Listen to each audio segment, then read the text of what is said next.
Hello friends. आज के video में बात करेंगे हम कोचिन शिपयार्ड के बारे में।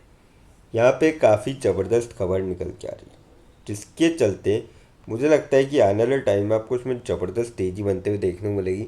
और साथ ही साथ जो है ऊपर के लेवल से जो गिरावट है उसमें रिकवरी भी होते हुए नज़र आएगी।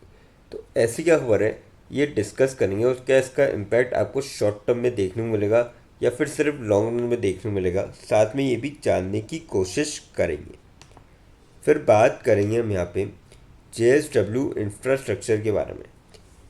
इन्होंने क्या है, कुछ एक फंड रेस किया है। अब किसके थ्रू रेस किया और कितने अमाउंट का रेस किया है, वो सारी चीज़ें जो है डिस्कस करेंगे। उससे क्या इम्पैक्ट आपको पड़ता हुआ नज़र आएगा वो भी साथ में जानने की कोशिश करेंगे।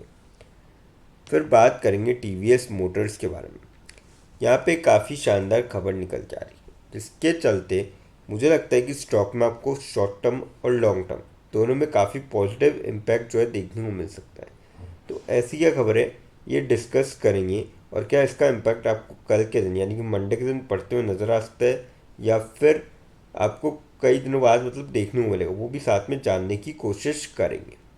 तो सबसे पहले बात करते हैं कोचिन शिपयार्ड की फ्राइडे के दिन क्लोजिंग की। 1522.7 पे देखने को मिली। 0.22% तक स्टॉक चढ़ता हुआ नजर आया और 3.4 रुपीज़ की जो है आपको तेज़ी देखने को मिलती स्टॉक के अंदर। अगर हम इसके रिटर्न देखें ईयर टू डेट, तो 6.16% की आपको गिरावट देखने को मिल रही है। बीते एक साल में रिटर्न देखें तो लगभग 26% तक स्टॉक जो है नीचे गिर चुका है। अब मैं कह रहा हूँ कि आप इसी गिरावट को जो है फ़ायदा उठा सकते हैं, क्योंकि अगर हम खबर पर नज़र डालें, 5 shipbuilding and ship recycling stocks to watch amid India's $8 billion push. तो अगर हम देखें यहाँ पे, उनमें से एक कोचिन शिपयार्ड भी है। Cochin shipyard has emerged as a national leader in shipbuilding and ship repair। Company hold करती है मिनी रत्न स्टेटस और emerged as a key player in strengthening India's maritime capabilities through its expertise in building and maintaining a wide range of vessels। और बीते कुछ सालों में Cochin shipyard ने एक तो बनाया और ऊपर से रिपेयर किया है कुछ some of the largest and most sophisticated ships in the country, including INS Vikrant, India's first indigenously built aircraft carrier।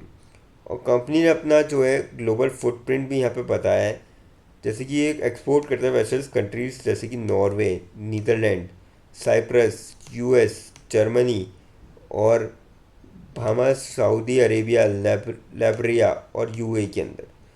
तो इनका जो है दोनों ही काफ़ी बढ़िया, एक तो डोमेस्टिक भी और इंटरनेशनल भी। तो कंपनी ने साथ साथ बहुत ज़्यादा बड़ा पोर्टफोलियो बनाया spanning both defence and commercial ship building, making it one of the most valuable versatile shipyards. और आप देख सकते हो कि यहाँ पे कंस्ट्रक्ट करते हैं vessels of up to 1.1 lakh TWT और repairing ships of up to 1.25 lakh TWT और continue contributes to the India's industry's talent pipeline through its maritime training institute in Kochi। तो काफ़ी ज़बरदस्त खबर है और मुझे लगता है कि कहीं ना कहीं आप इस स्टॉक के साथ लॉन्ग टर्म के पॉइंट ऑफ व्यू से बन सकते हैं। और जो ऊपर के लेवल से गिरावट है 25% की, तो बीते एक साल में गिरावट है, इसका आप फ़ायदा उठा सकते हैं। कंपनी कहीं ना कहीं आने वाले टाइम में आपको जो है यहाँ से ज़बरदस्त रिटर्न दे सकती है। अब बात करते हैं JSW इंफ्रास्ट्रक्चर के बारे में। 325.05 पे क्लोजिंग देखने को मिली। 0.75% तक स्टॉक गिरता हुआ नजर आया और 2.45 रुपीज़ की गिरावट जो है आपको फ्राइडे के दिन देखने को मिली। इस स्टॉक में अगर हम ईयर टू डेट की बात करें, लगभग 14.75% के आसपास काफ़ी पॉजिटिव रिटर्न है। बीते एक साल की बात करी जाए 6.5% तक स्टॉक में आपको तेज़ी देखने को मिली और ये आगे भी ये आपको कंटिन्यू रहते हुए देखने को मिल सकती है। अगर हम बात करें इसके जो फंड रेस की बात है, तो इन्होंने देखिए कितना रेस किया है, करीबन 7,500 करोड़ के आसपास, 7,503 करोड़ वाया QIP यानी कि क्वालिफाइड इंस्टीट्यूशनल प्लेसमेंट के थ्रू फंड रेस कराए। To fund capex plan. तो ये काफ़ी ज़बरदस्त खबर है और कहीं ना कहीं मुझे लगता है कि आपको इसका इम्पैक्ट आने वाले टाइम पे पड़ते हुए नज़र आएगा। अब देखिए, कंपनी जब भी फंड रेज करती है तो उसके पीछे जो है इनको कामकाज कैसे बढ़ाया जाए, वो सारा जो है रोड मैप एक तैयार रहता है। तो इसका काफ़ी पॉजिटिव इम्पैक्ट आने वाले टाइम के अंदर आपको देखने को मिलेगा। तो मेरे ख्याल से इस स्टॉक में जो आप बाइंग आप कर सकते हैं अगर लॉन्ग टर्म का पॉइंट ऑफ व्यू है, क्योंकि अगर हम बीते 5 सालों के इसके रिटर्न देखें लगभग 90% के आसपास काफ़ी पॉजिटिव रिटर्न है और ऐसे ही कुछ रिटर्न आपको आने वाले टाइम में भी देखने को मिल सकते हैं। तो इस स्टॉक के साथ डेफिनेटली आप बाइंग जो है कर सकते हैं। अब बात करते हैं टीवीएस मोटर्स के बारे में। 3625 पे क्लोजिंग देखने को मिली, 0.05% तक स्टॉक गिरता हुआ नजर आया और 1.8 रुपीज़ की जो है गिरावट देखने को मिली। आपको एकदम मामूली सी जो है स्टॉक में गिरावट देखने को मिली थी फ्राइडे के दिन। बात कर जाए अपडेट की इसकी, तो अपडेट कुछ ऐसा ही कि TVS Motors zooms past Hero Honda to take top slot in two wheeler sales. तो ये काफ़ी ज़बरदस्त खबर है और two wheeler maker by total June से सरपासिंग हीरो मोटोकॉर्प और Honda on the back of strong domestic demand and exports. अब देखिए, दोनों ही चीज़ अच्छी हुई है इनकी कि एक तो डोमेस्टिक में भी आपको इंक्रीज देखने को मिला है, साथ के साथ एक्सपोर्ट में भी आपको काफ़ी अच्छा इंक्रीज देखने को मिला है। और कंपनी ने 5.65 lakh unit globally sell out किए और जबकि हीरो मोटोकॉर्प ने 5.41 लाख यूनिट्स बेचे, जबकि होंडा ने 5.28 लाख यूनिट बेचे। तो ये काफ़ी बढ़िया चीज़ है और इसका इम्पैक्ट आपको डेफिनेटली मंडे के दिन स्टॉक पे पड़ते हुए नज़र आ सकते हैं।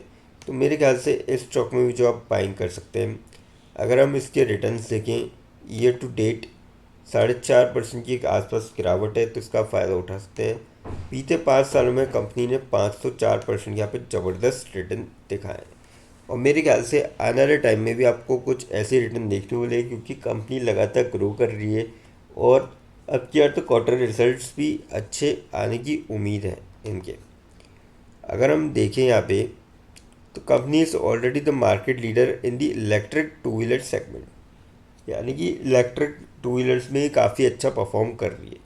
तो मेरे ख्याल से इस स्टॉक के अंदर आप जा सकते हैं। लेकिन फ्रेंड्स, कोई भी इन्वेस्टमेंट करने से पहले फाइनेंशियल एडवाइज़र से कंसल्ट करें या खुद की रिसर्च करें, क्योंकि वीडियो नॉलेज के पर्पज़ के लिए, इन्वेस्टमेंट के लिए नहीं। दोस्तों, अगर वीडियो अच्छी लगी हो तो चैनल को लाइक और सब्सक्राइब ज़रूर करें, ताकि आने वाले टाइम में आपको जो है और भी ऐसे अपडेट्स मिलते रहे। थैंक यू दोस्तों।